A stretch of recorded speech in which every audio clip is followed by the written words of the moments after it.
In a way, we're following the tradition of storytelling that Shakespeare established 400 years ago, but what we're doing is we're using modern tools to make it relevant and make it exciting.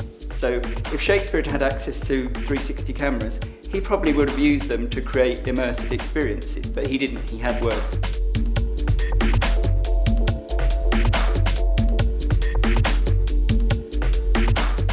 When he originally wrote, he wrote for performance, so for people to stand up out on stage and for it to be experienced as a performance. But over time, Shakespeare has become something that young people read in books, and they've lost that connection with Shakespeare's original storytelling. What we set out to do and hopefully achieve with the app was to bring performance back in, to get young people standing up, speaking out loud, and using modern technology to do that.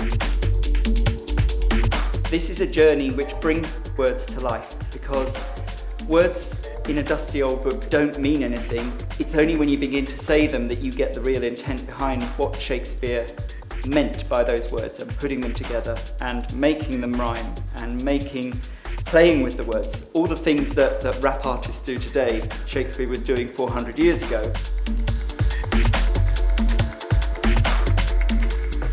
I guess the most rewarding experience for us would be taking a handful of apps into a London school on a cold winter's morning and watching how the experience we created transformed a group of 13-year-olds' experience of Shakespeare. Sometimes in a classroom environment, people can feel worried about failing, but because of the gamification elements of the Shakespeare app, that fear of failure simply became part of the gaming mechanic, and they were able to practice more and more and more, and to see them at the end of the day, young people who at the beginning had been sitting quite shy and reserved, standing up and shouting out this Shakespeare, that was an incredible thing. And to see something that we'd created have that activational effect on young people was an amazing experience.